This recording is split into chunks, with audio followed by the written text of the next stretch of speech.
All right, greetings. Welcome back to Black Bear News, where everything is connected. How y'all doing? Thanks for joining in. It's a Monday, December 30th, almost done with this year here. What's up, Rockfin people? How you doing? Some folks joining in on Rockfin. I appreciate you guys. And thank you, Old as Dirt. Thank you. Merry Christmas. Happy New Year to you. Happy New Year to you. I did get the end of the show on Friday. Anna Maris hit me with a Cash App right as I was signing off. But thank you, Anna Maris, for that. She said Merry Christmas. And I say, hope you all had a Merry Christmas too. What are y'all doing for New Year's? Big party plans? You guys rocking out?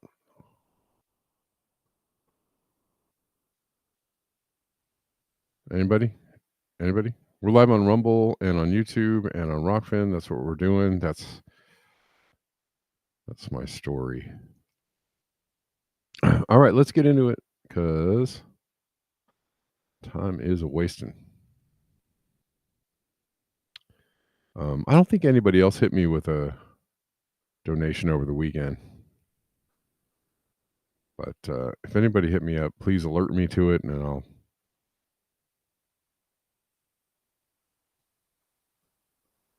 I will thank you on air. All right.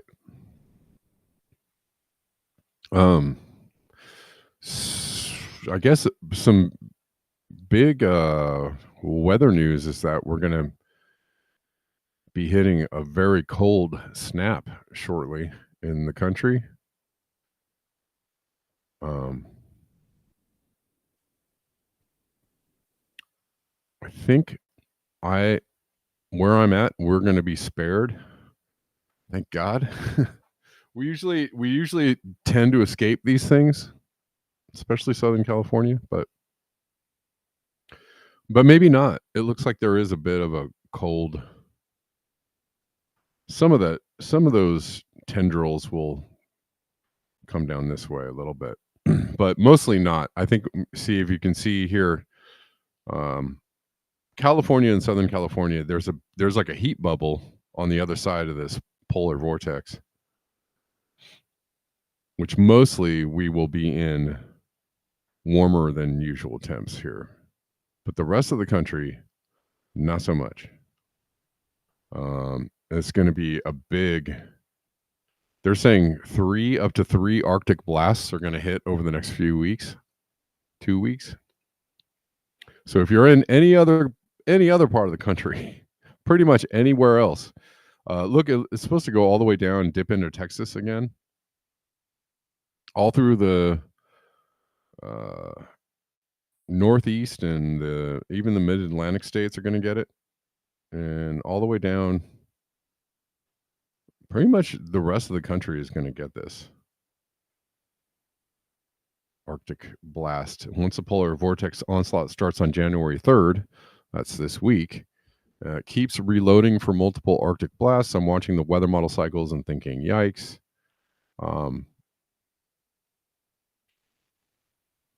Here's another shot of it.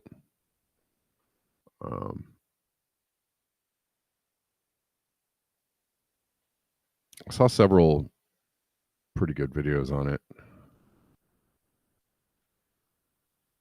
And so, prepare yourself if you're anywhere in the path of this over the next few weeks. The Arctic shot on the Euro could be the coldest single day in the U.S. since January 1994. Amazing amount of nation covered by temps 30 degrees or more below normal. This is for valid through January 10th.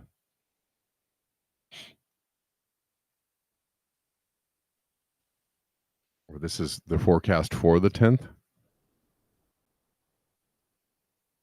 So in roughly 10 days, it could look like this. So this is a big part of the nation looking frigid.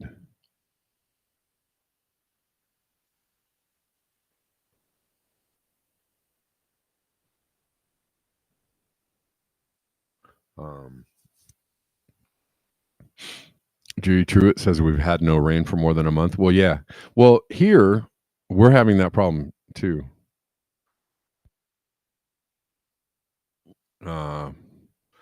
We're in a definite drought for now, unless we start getting the atmospheric rivers rolling through, which we have for the last pretty much 3 years.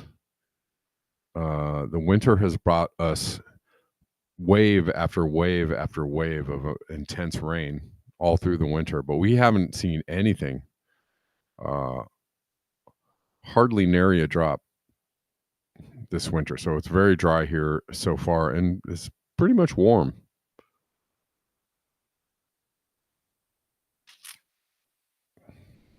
Obvious cure for bird flu by Hambone Littletail was this.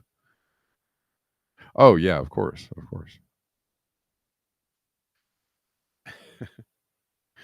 Yeah, bird flu's coming, so make sure you have masks on your chickens, guys. Okay.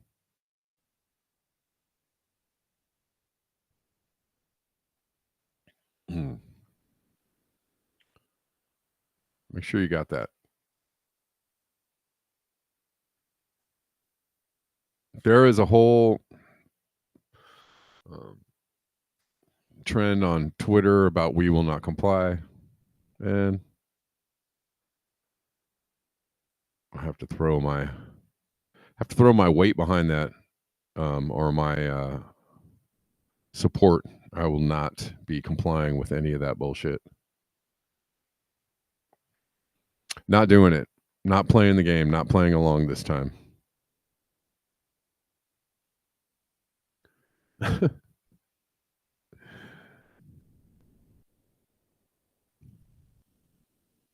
There's other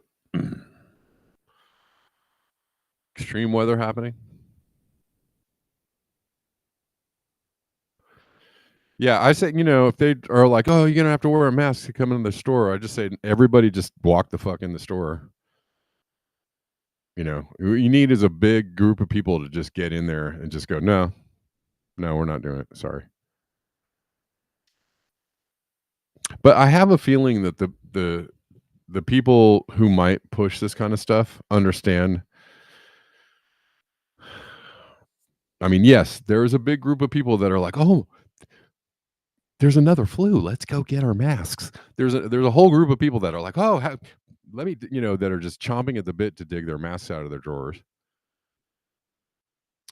But there's a really big group of people that are like, "Hell no. No, that was a joke the first time. You thought you got me the first time, but we're not doing it again. A lot of people that are not going to do that again. Not doing it. All right. This is flooding in Tennessee and North Carolina on the border.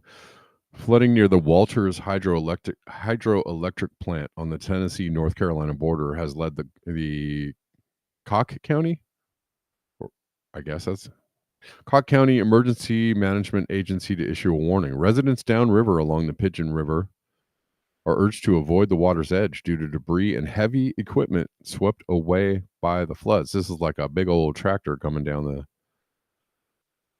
being hurtled down the river. And this is one of the hardest areas. One of the areas hit hardest by Helene.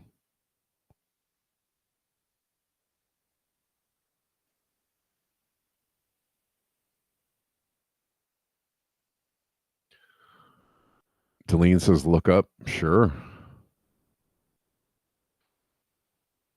We got heavy contrails here. And by contrails, I mean contrails. Heavy contrails here. For the last month or so, it's been really heavy. Going hard.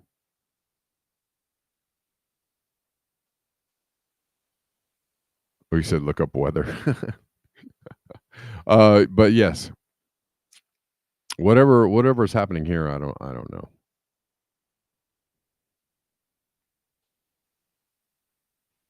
"32 Fahrenheit in Southeast Idaho? Well, then it's warm."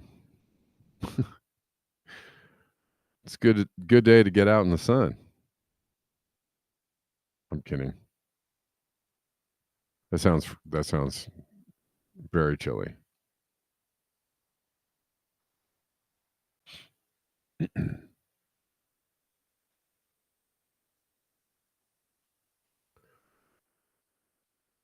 It's the same one. Say what? It's the same one.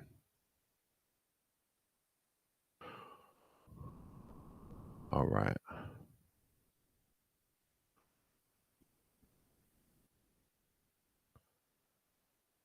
Also in South America, there's been some massive waves going on. Remember I was showing you this, like Santa Cruz wharf got destroyed by some heavy surf. The pier got broken down. -7 where you are next week, Hemcar? Yikes. Oh, God. I'm sorry, guys. That sucks. I don't know what I would do in that I don't know what I would do in that weather. Excuse me. I do not know. In South America, they've been getting whacked by huge surf due to apparently heavy storms. Vocaholic has been posting a bunch of these, and they were saying they were wondering if it was something else. They said there's no tsunami mentioning no seismic activity, possible underwater landslides. I don't know. According to the National Emergency Operations Center in Peru, this has been happening in Chile and Peru, is what I've seen footage from. They've been classed as abnormal waves and are expected to continue until January 1st. No mention of tsunami, as many people are now report. Hold on. Ah.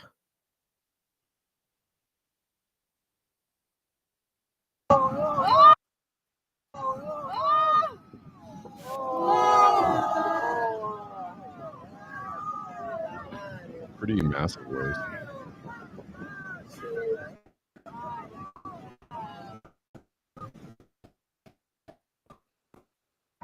And here's another one. saw the other day. People people are pretty surprised by this. Playing around and you're like, "Oh, what's going away next?"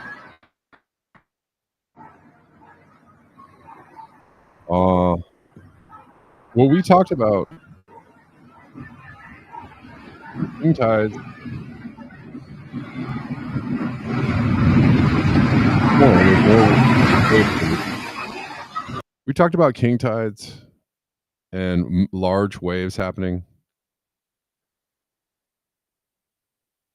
Another huge wave video, this time from Club Puerta Lucia in Ecuador. Well, let's go back from the beginning.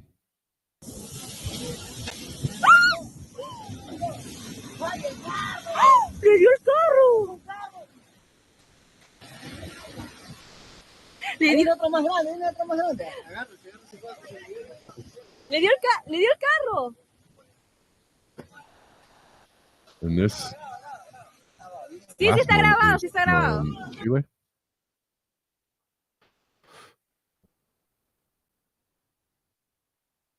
Oh, it's the same one. Same one I just showed.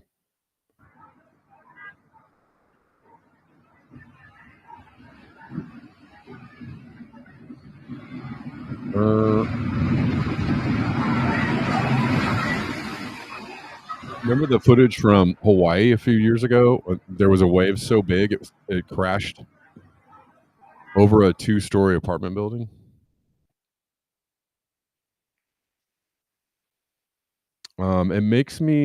It always makes me think of the video that Paul Beckwith did years ago about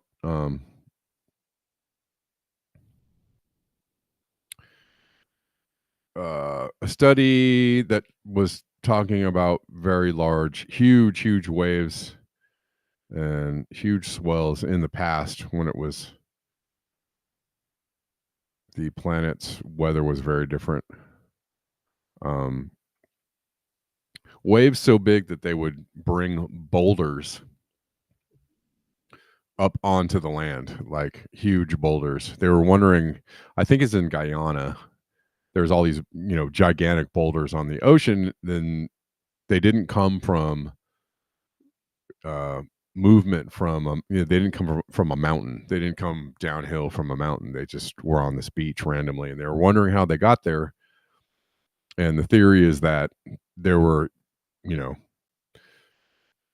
millennia ago, there were huge waves that were so massive, so gigantic that they brought boulders up onto the shore.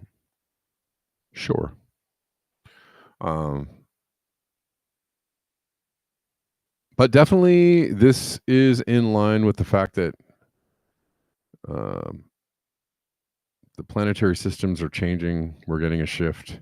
Things are becoming more extreme. Storms are stronger.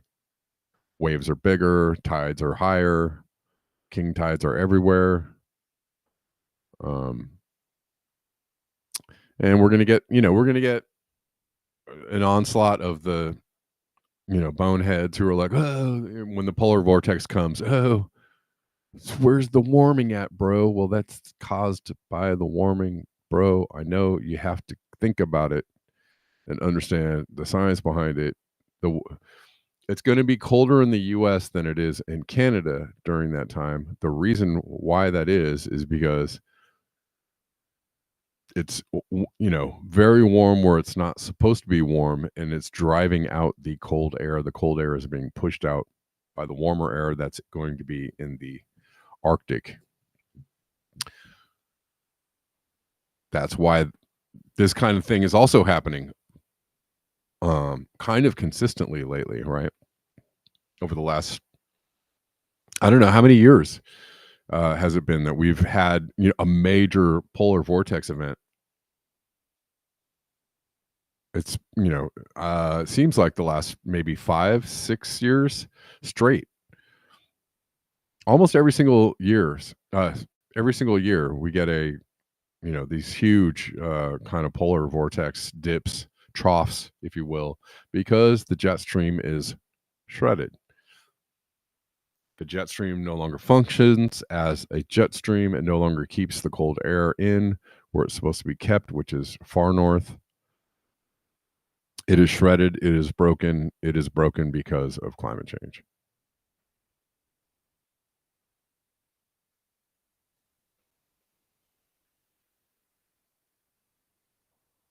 Ooh, yuck.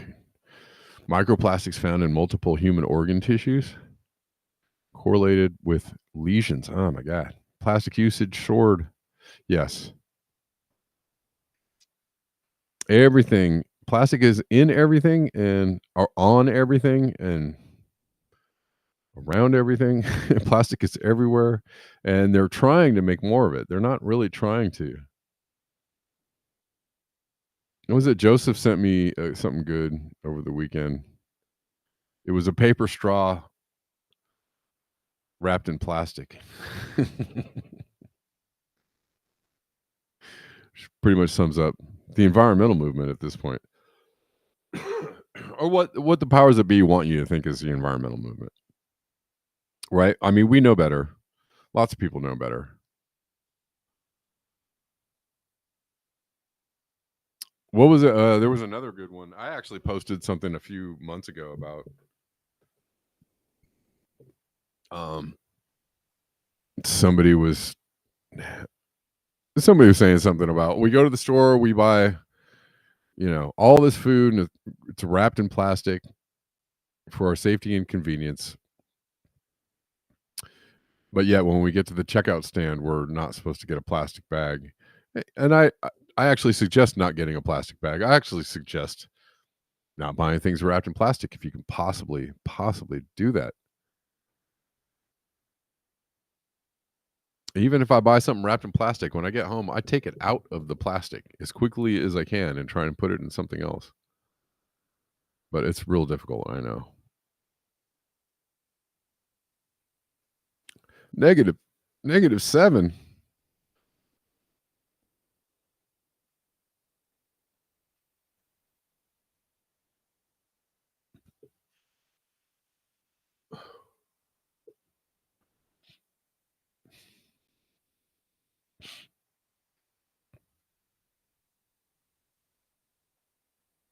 Trying to open this link. Yeah, the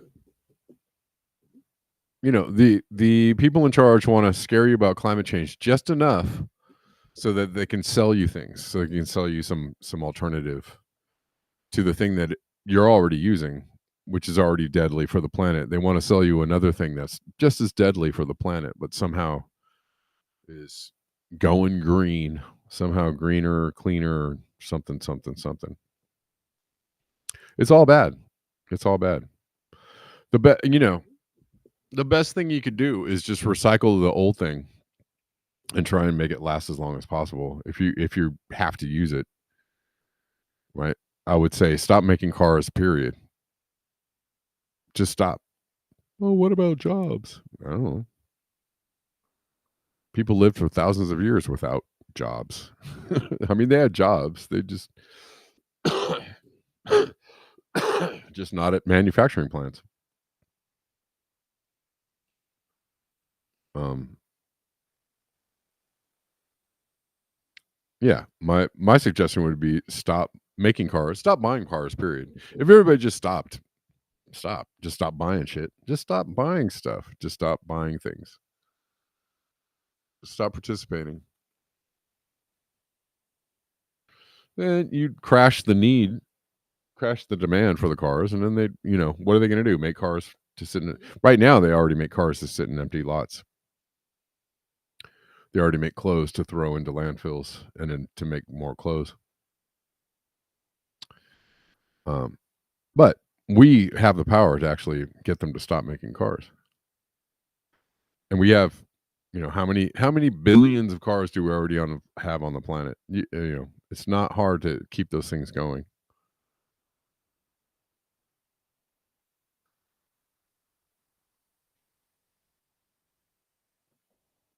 What is that logo? I've never seen this East India Company logo before.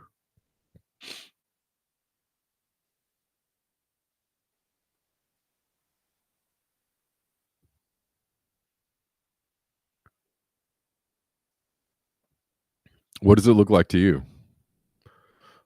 Or what's the symbolism?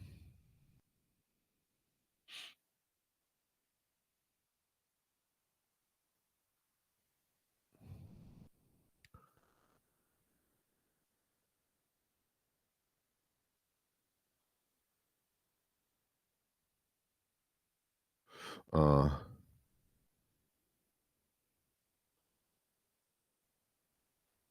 so they can carbon tax you, yes.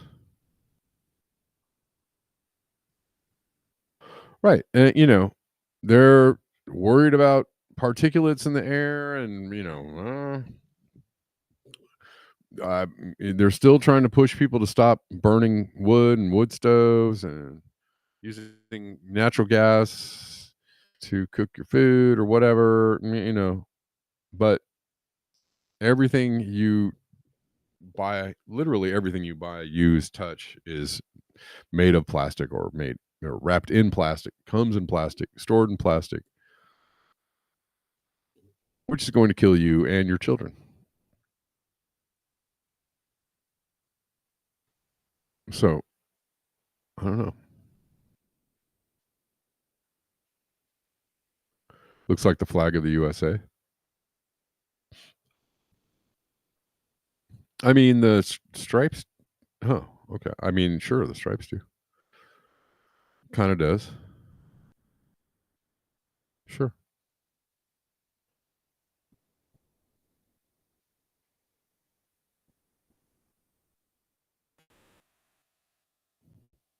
Hemp Car says, I don't believe it's the plastic bags, it's the chemtrails.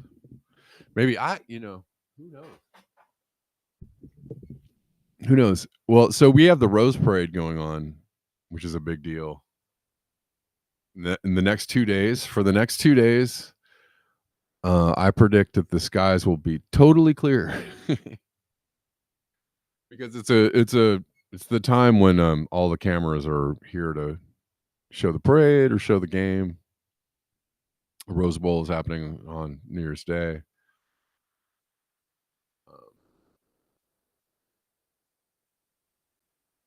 Yeah, I saw that, Shani. That's interesting. Yep.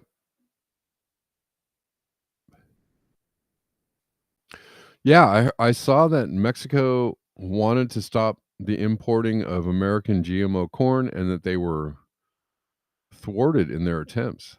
The judgment was against.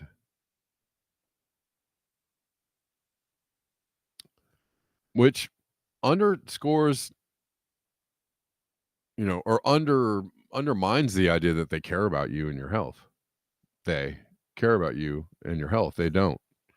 Right? They insist on selling these GMO products to you and the rest of the world at your peril.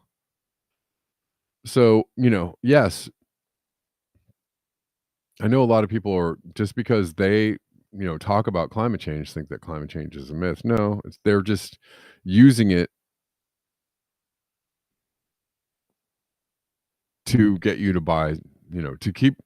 Actually, they're using it to get you to keep participating in the system using different things. That's what they're doing. They're not really interested in fixing a problem that they created with all their stuff.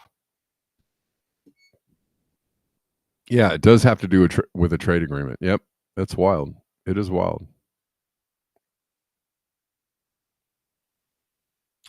I don't know. Let's look at that story for a second because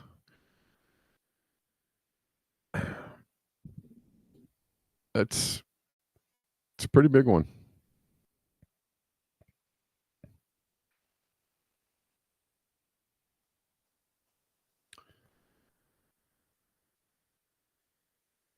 In a win for agribusiness, but not for the people of the planet Earth, but in a win for agribusiness because agribusiness is more important than people's health. The economy is more important than the health of the planet. The economy is paramount. In a win for agribusiness, trade panel backs U.S. challenge to Mexican GM corn ban. Trade agreement should not allow multinational pesticide and biotech companies to imperil the health of people and the environment. Well, of course. This is from commondreams.org. A trade dispute panel under the U.S. Mexico-Canada agreement ruled on Friday that Mexico violated the trade accord with its ban on genetically modified corn for human consumption. The decision was a win for the agribusiness industry and the Biden administration. You know, the nice people that are always doing the nice things and they're just the nicest. You remember those people?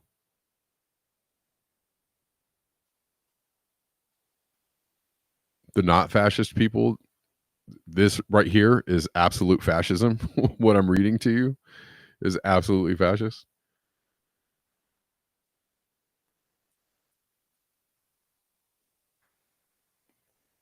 I'm just trying to dispel anybody out there who's confused that, their fascism doesn't already exist. It hasn't been brought forward by every Democratic president, full tilt since Clinton for sure, and Jimmy Carter on some levels too. Yes. But every single,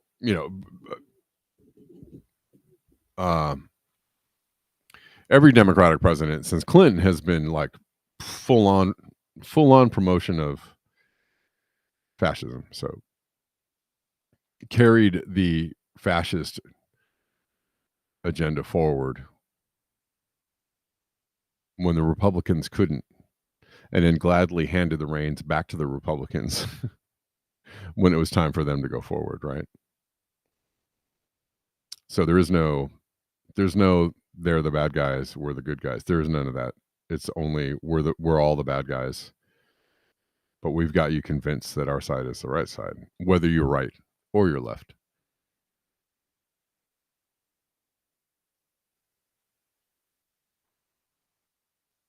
Anyways, the decision was a win for the agribusiness industry and the Biden administration, which called for the panel in August of last year after negotiations with the Mexican government failed. However, civil society groups condemned the ruling, saying it overlooked threats to the environment, public health, and indigenous rights while overstating potential harm to U.S. corn exporters.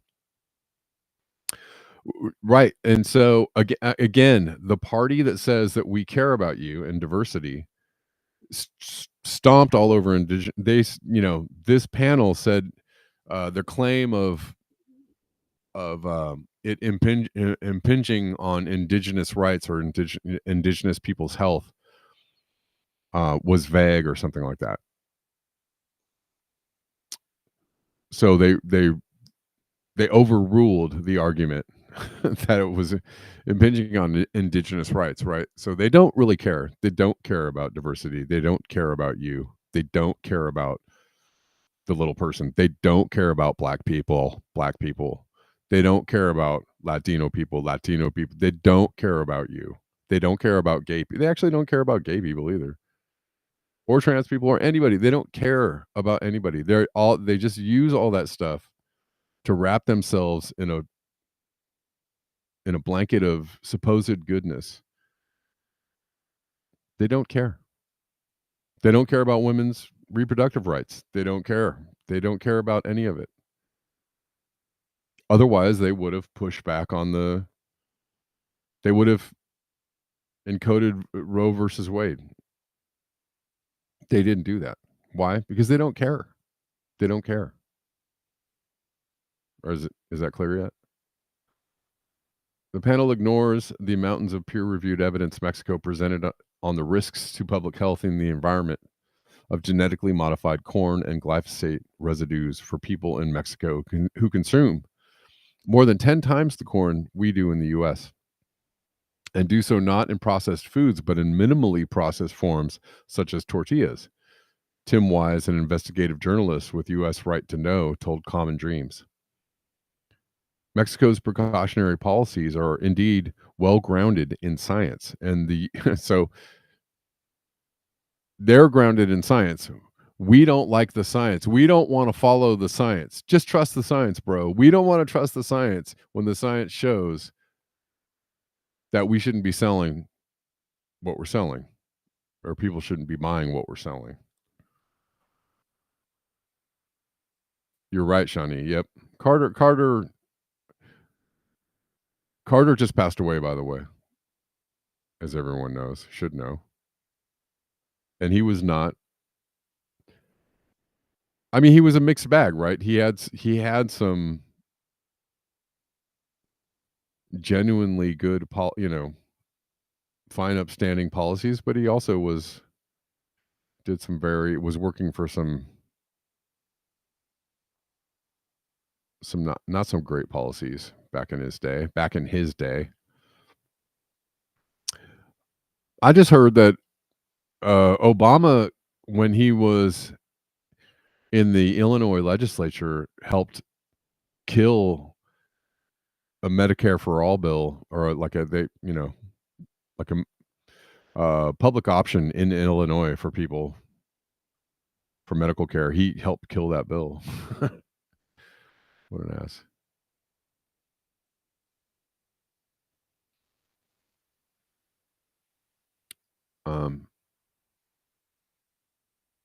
Anyways,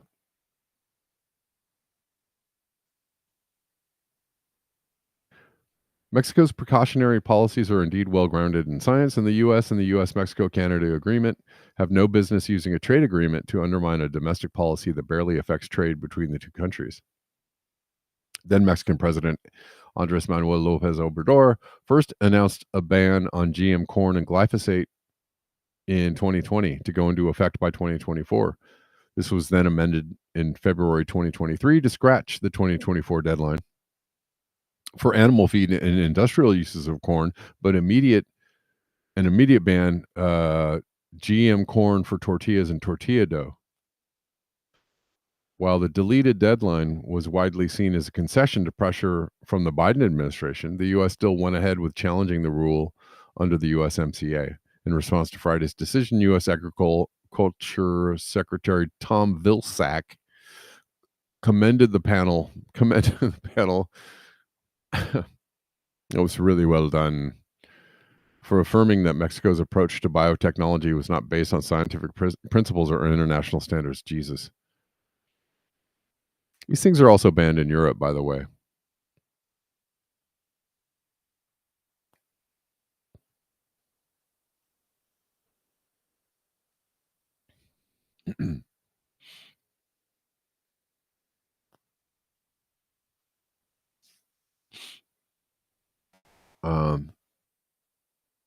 Mexico's measures ran counter to decades worth of evidence. What evidence? Demonstrating the safety? No. Of agricultural biotechnology? No.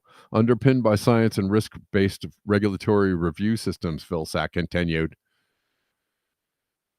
So they're relying on pseudoscience to the well acknowledged, this has been long established that this is not right. I mean, it's on our packaging. What's a bigger admission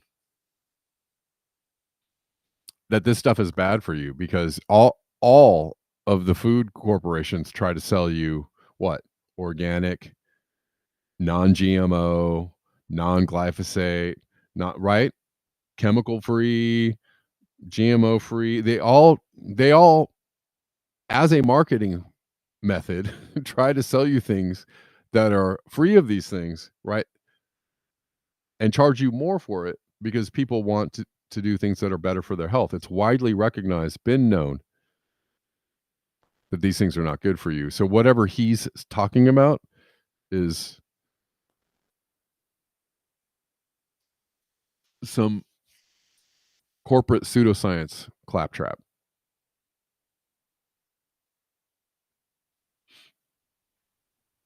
Several U.S. environmental groups backed Mexico's case and said the science used by the U.S.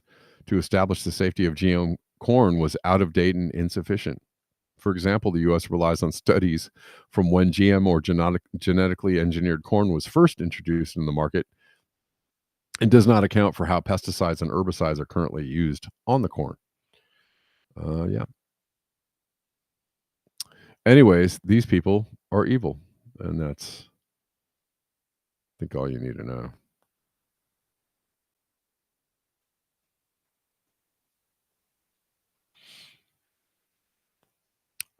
Yeah.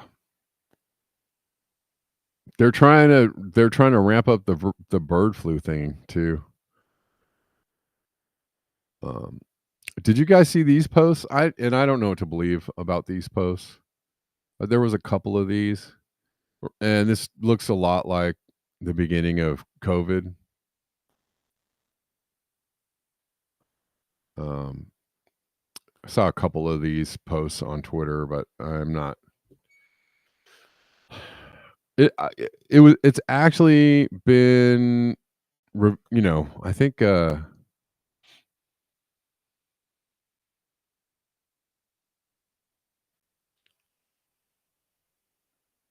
fairly well established that the all those videos that were leaked out of China pre-pandemic, were a lot of them were not real.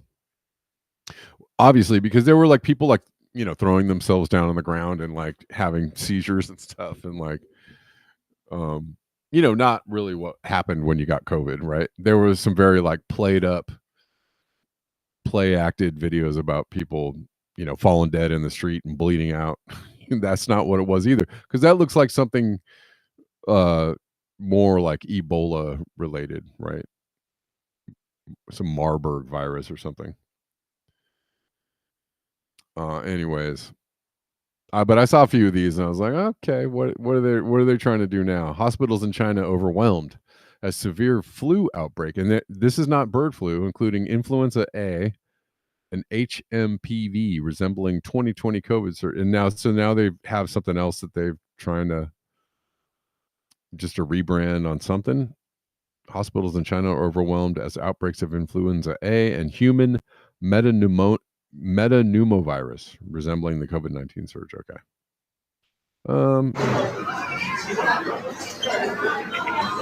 Hospital. Okay. I don't know. I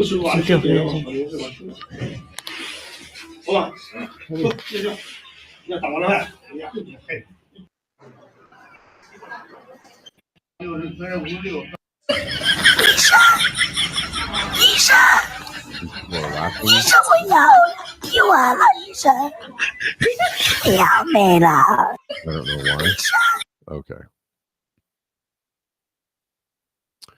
But this is from an account called SARS-CoV-2. So I don't know.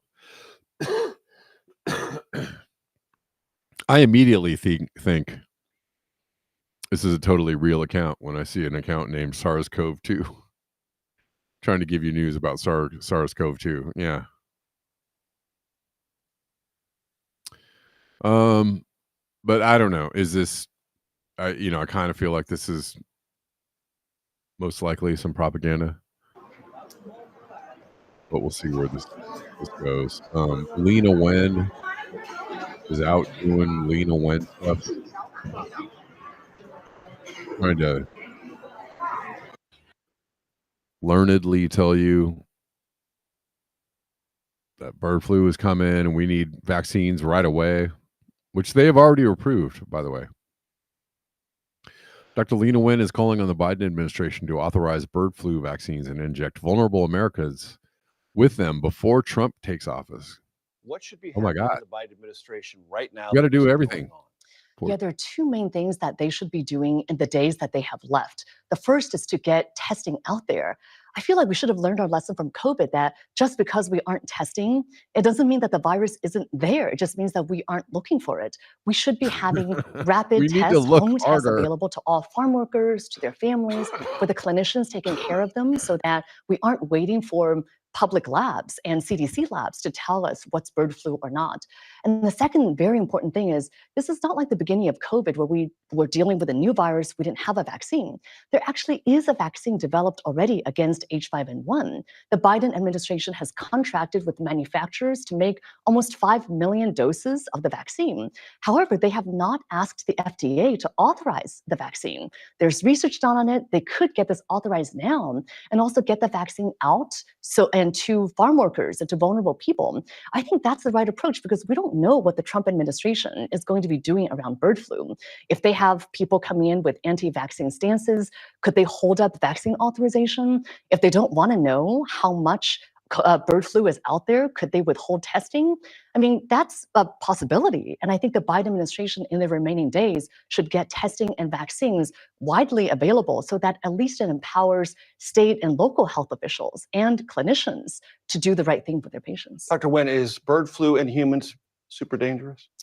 Well, the World Health Organization estimates that in prior outbreaks of the bird flu, that the mortality rate is 52%.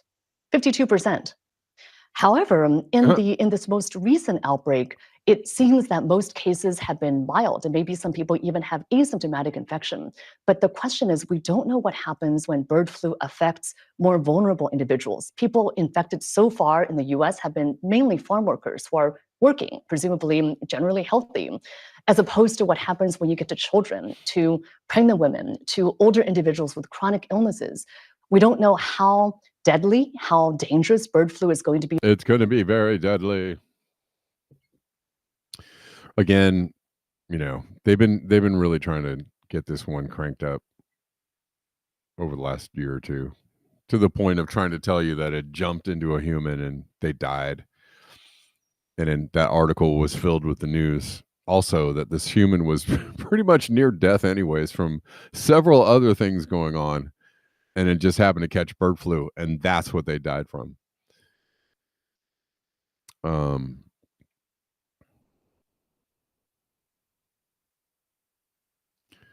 Yeah, if you want to know, the bird flu vaccine does exist. Why hasn't it been approved? Why? Oh, dear God, why? The Biden administration should approve a vaccine for the H5N1 bird flu virus, according to a former state health commissioner who warns cases in humans have been undercounted due to limited testing. Oh, I see. We're just not looking for it hard enough. Remember, just like testing for COVID, right? Well, if you don't test, then how do you know whether you have COVID or not? I don't know.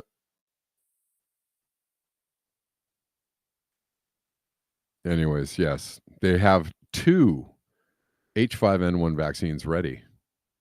My God, they don't even have to do all the concocting in the. They have them ready to go, guys. Just flip the switch, bro.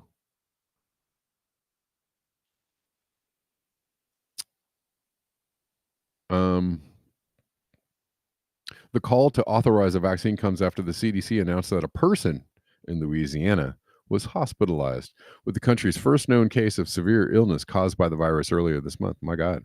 The person was exposed to a backyard flock of sick and dead birds, the CDC said.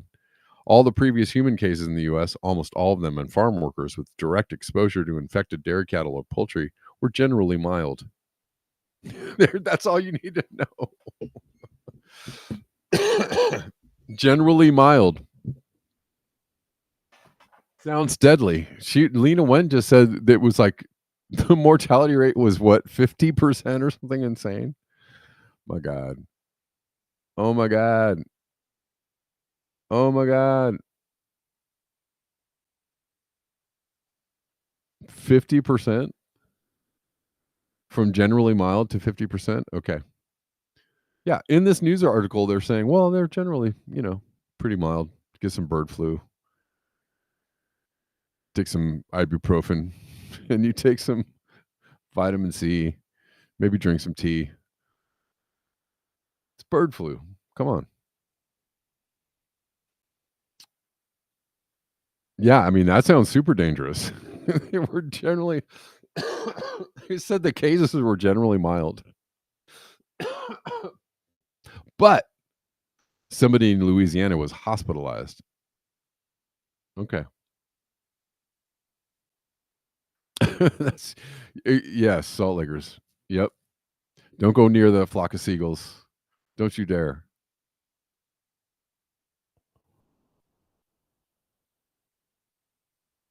And I run so far away. Is that flock of seagulls? I couldn't get away.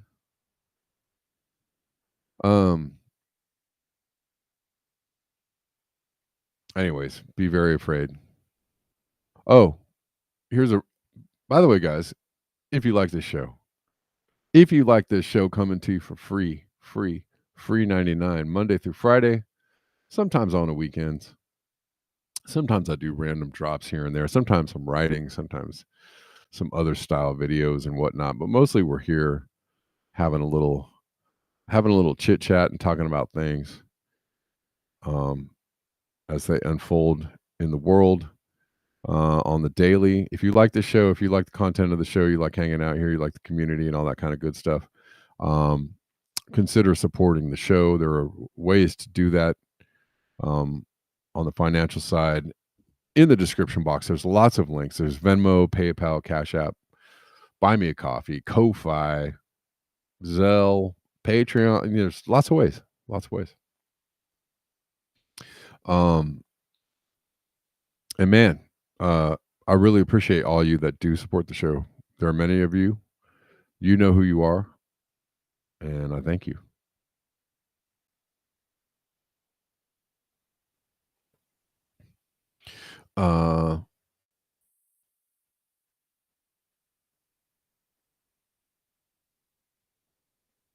Using the right PCR test, right? Remember when everybody got tested into COVID back in the day with the PCR test, which is totally accurate, by the way. PCR test, the best. Just from, listen to Kerry Mullis. Oh, he's dead.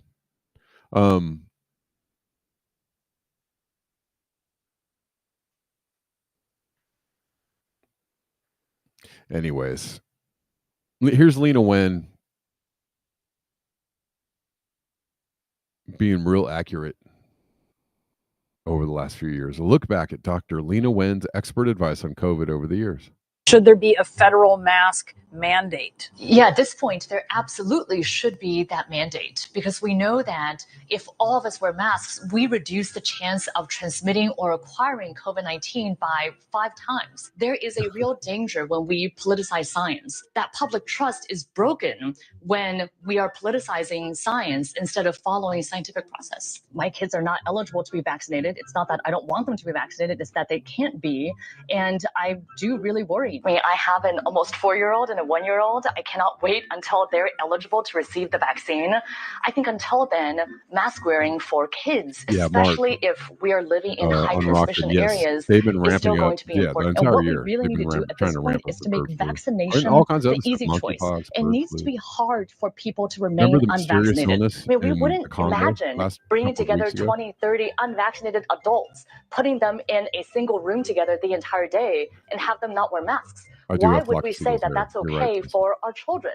Travel and having the right to travel interstate, it's not a constitutional right as far as I know to board a plane. And so saying that if you want to stay unvaccinated, that's your choice. But if you want to travel, you better go get that vaccine. I agree that masks are a very powerful layer of protection, but it's one layer. And if we have so many other layers that are present, masking may be one that could go away. But we are nowhere near that yet. And I think what we really need to do is get the vaccines authorized for children as soon as that's possible. Says more free jabs. There is no evidence whatsoever for any other vaccine causing long-term consequences. We really should be a lot more worried about the virus and the short-term as well as long-term consequences on our children as opposed to the vaccine. Make sure that you're wearing a mask, even though it's outdoors. If there are lots of people packed around you, wearing a 3-ply surgical mask. Don't wear a cloth mask. Cloth masks are little more than facial decorations. There actually is a harm that we should be discussing of children continuing to mask. We should also be intellectually honest and say that masking has had a cost, especially for the youngest learners. So the risk-benefit calculation has and she did that to her own kid, right?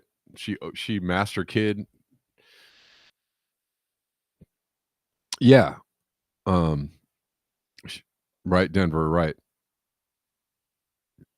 She master kid for hours at of the day, right? She had a very young child.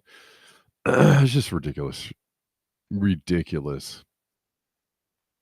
Really change. I'm the mom of 2 little kids under 5. I can't wait until they are vaccinated, but Oh, I would God. wait until we find that the vaccines are safe and effective. What? And I'm not sure that we can say that at the moment because we just don't have the data. But I also What? think that other parents would want to wait until we know that 3 doses will produce the intended effect. Oh, my God. We don't know. The first 2 didn't do it, but we don't know if the third one will. These people are maniacs. And if you're getting, your science from CNN, God help you. God help you. Did you create it? Oh, that's good. That's good. It's good. Seabird Nami. Okay. Have you ever been in a Seabird Nami? What was the Alfred Hitchcock movie? The Birds. It's a good movie. Let's see. I think. Oh, and this is all coming from the people. All this, we got you. We got your medication right here. It's coming from the people that gave you Ozempic, which is now. Come on. Oh, sorry. Is now being recalled for eye rotting disease. Made my eye twitch just thinking about it. I can't get this to. Hold on, guys. Hold on, guys. For some reason. Is that coming? Hold on. Okay, I gotta start it over. I gotta start over. Okay, let's try it again. Did that work? No? No? Okay, my Rumble is freaking out. And I can't get this thing to just show. Okay. I can't show you the thing. On December 17th, the European Medicines Agency announced that it will review 2 recently published Danish studies that found that Novo Nordisk's Ozempic, a brand name for semaglutide, significantly increases the risk of developing a condition called non-arteritic anterior ischemic optic neuropathy, or NION, more than doubling the likelihood. NION is a rare condition that causes a lack of blood flow to part of the optic nerve, which connects the eye to the brain. Without blood flow, the affected areas swell up, stop working correctly, and start to die, resulting in severe vision loss or blindness. Golly. And this is in People magazine. It's a fairly big study if you make People magazine. Health officials investigating possible link between Ozempic and eye rotting condition. Yikes. I can't get this to show. I don't know. Stop sharing. Okay, let's do it again. I'm like, this thing is kind of stuck here. Sorry. Let's try it again. One more time. Nope. All right, well, my stream seems to be suffering from the lack of being able to push this button on Rumble.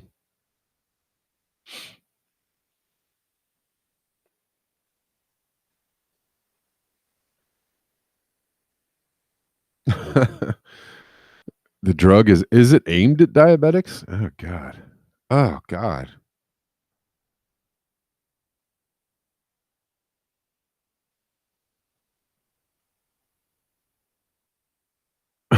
I love the commentary on Lena Wen on Rockfin.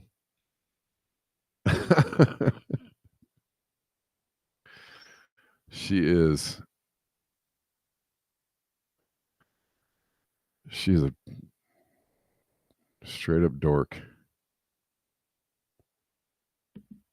Yeah, no, probably Denver. It's, you give it to people with the underlying conditions already, and it targets it. The side effects target the weaknesses of the underlying condition. Right? Kind of like something else that I could think of. Huh? You know what I'm saying?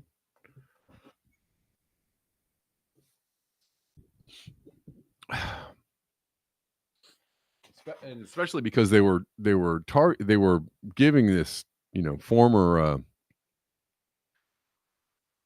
or drug formerly known as an intervention. They were targeting the weak, the vulnerable with it first. We got to get it to the people with the elderly and the conditionals first. And these are the people that had the least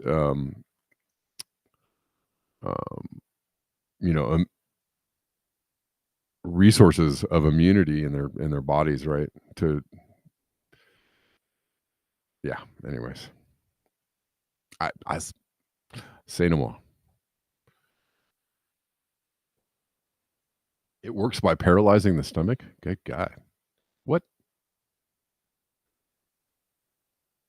And lastly, the Biden administration gave yet more money to Ukraine. Oh my God, why are you doing this? Nobody said this is okay. The American people don't think this is okay, but somehow it's okay for you. I don't understand. None of my buttons are working, guys. No, buttons stop working.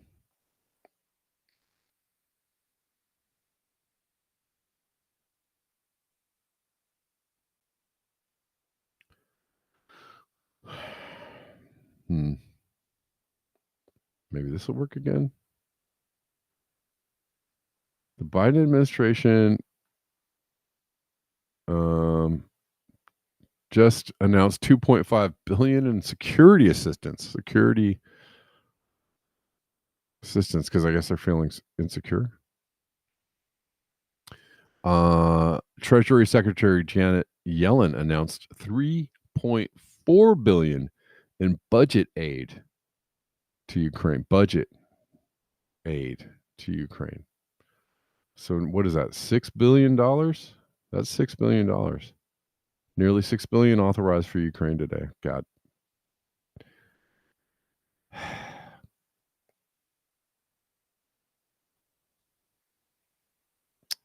This is wild.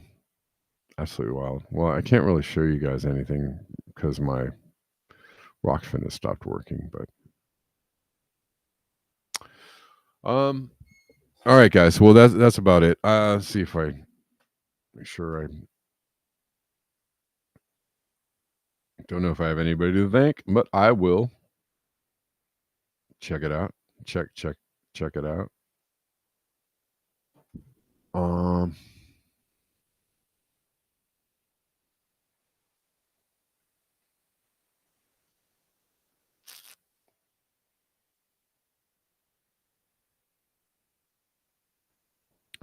Apparently they got a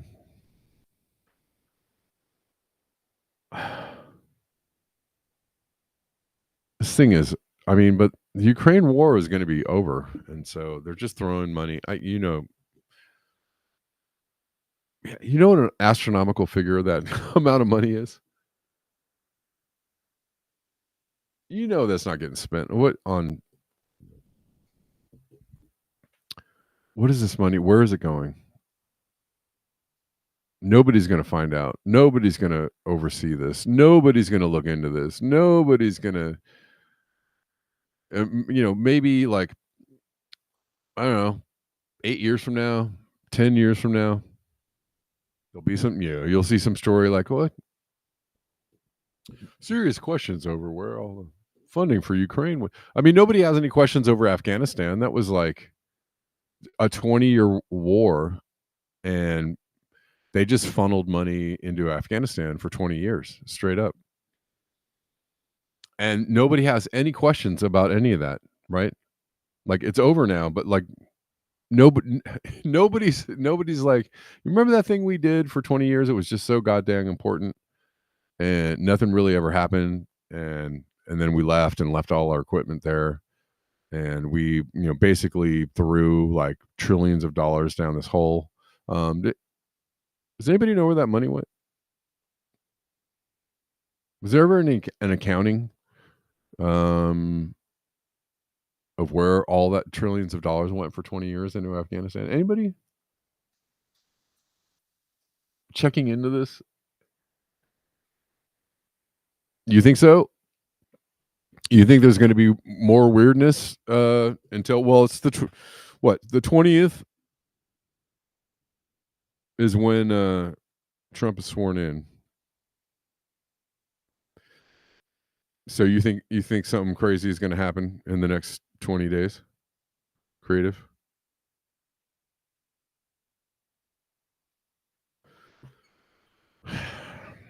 Yeah. I mean, nothing would surprise me.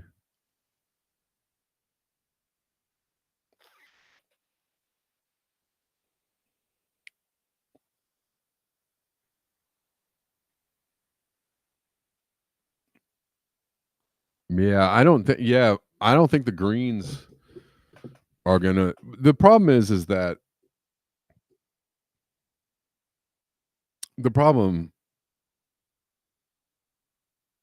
the system is so corrupt. There's no way, if somebody were even to take over the Greens and suddenly challenge the Democrats or something, if they were thought to be viable, they would be crushed.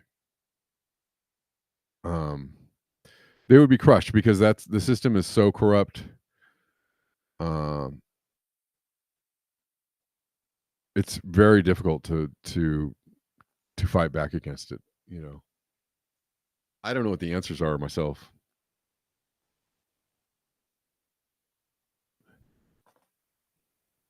I think the best strategy might be hope that they screw up so badly that they fall apart and fall from grace so badly that I don't know. There needs to be a groundswell of people getting in the streets, basically.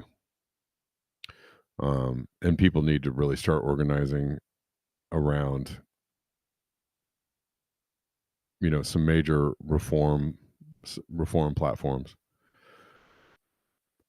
or we just really organize around just pulling out of the system completely. Like, if you could get 5 million people, which is not a lot of people percentage wise of the population. If you can get 5 million, maybe 10 million people to stop, like really exit the system, like stop buying gas, stop buying cars, stop buying, I don't know, organize around gardening and very low energy lifestyles, you'd start to see some disruption. And what you would start to do is model behavior for other people, right? Other people would see you doing this and they'd go, oh, I can do that too.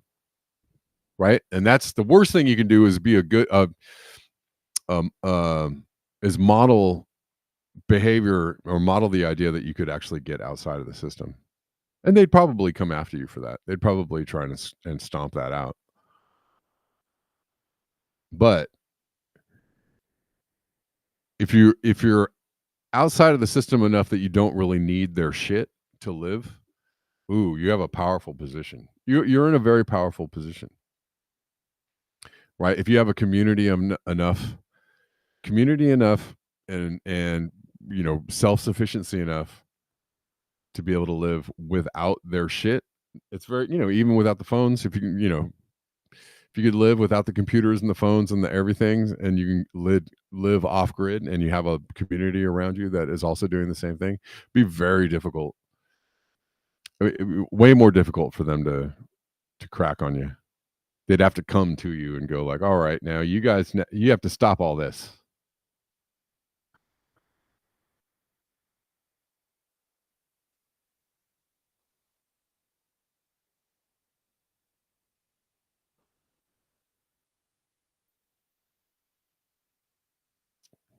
Yeah, if you're an outsider and you actually make it into Congress or make a run for Congress,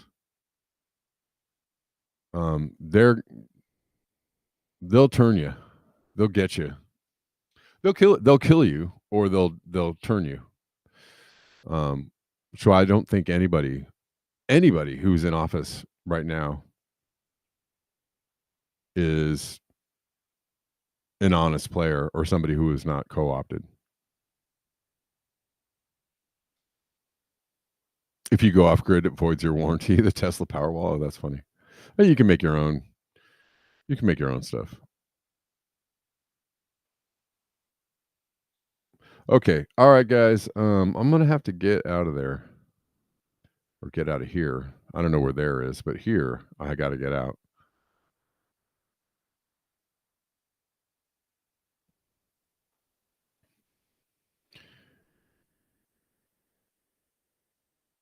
I mean, the Greens, I think the Greens are pretty co-opted here. They don't hold any power here other than to serve as spoilers every election or whatever.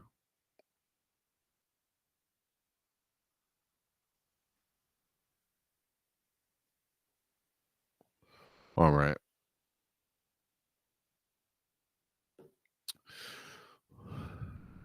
All right, y'all. I will, let me see. What am I doing tomorrow?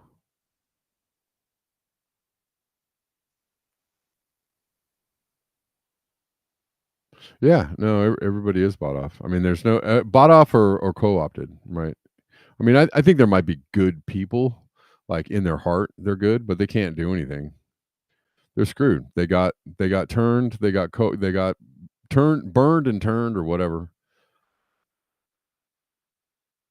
And they're not. They know where their bread is buttered. They would like to still continue to live in a nice house and eat the food, and they don't want any trouble.